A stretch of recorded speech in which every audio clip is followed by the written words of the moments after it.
Paano ko nasabi na mayabang si Robin Padilla? Ito oh. Ito oh.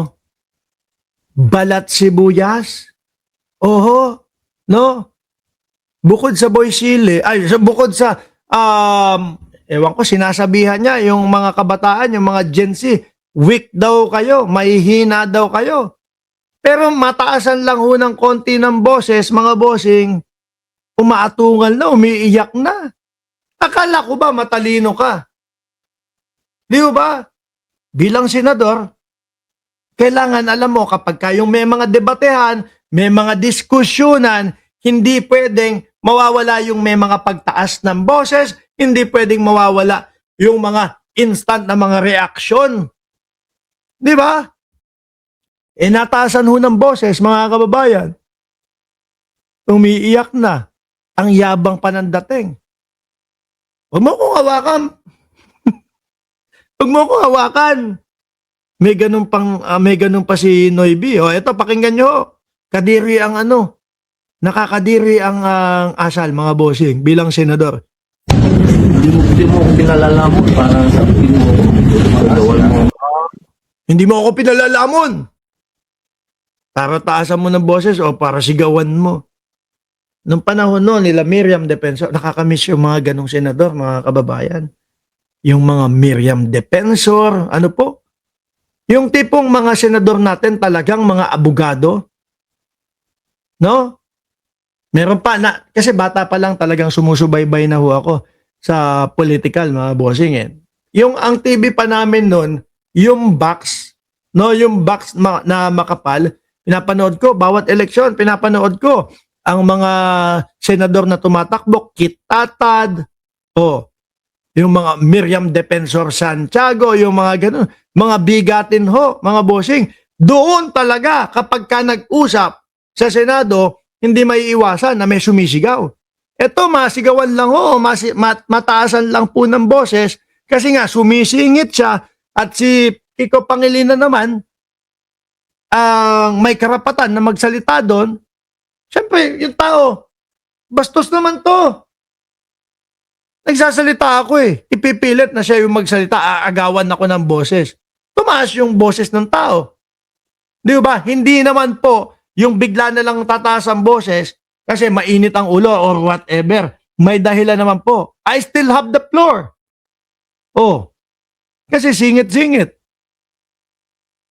Nung nasigawan, iyakin naman pala. Ito pa, hindi mo ako pinapalamon para sigawan mo ako. Hindi mo ako pinalalamon para sabihin mo. Huwag mo mahawakan. Maniwala ka sa akin.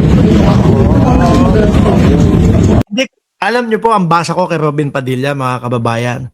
Alam niyo yung tipong may away. Tapos may mga kaibigan ka sa gilid.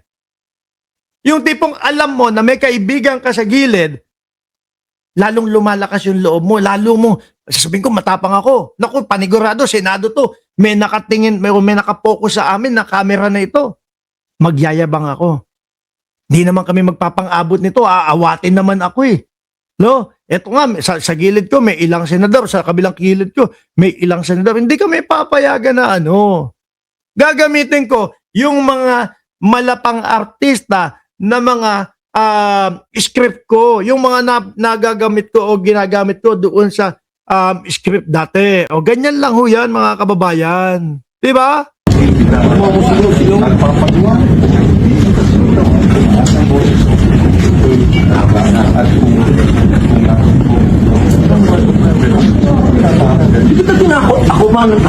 Ako pa naduwag. Alam niya po kasi, mga bossing, na merong nasa gilid. Nando si Tito Soto, nando si Jengay, si Jenggoy Estrada. Nandoon pa yung iba na hindi naman kami pagpapang-abot nito. At alam ko may nakatutok sa amin na camera, kaya aangasan ko dating ko. Hindi mo ko pinapalamon. Pero mali ka, boy. Hindi mo pa oras. Pinipilit mong agawin yung oras niya. Kaya yung tao, dahil nag-e-explain, binabastos ninyo, binabastos mo, tumaas ang boses sa iyo. Ako natakot sa iyo, ikaw nga naninigaw. Ikaw Ikaw ang naninigaw, ako nanakot. Hindi ako sumisigaw. Tumaas ang boses ko. Humihinga ako ng tawag. Kita mo, iba titig sa'yo ng sigaw at tumaas ang boses. Oo, okay ba yun?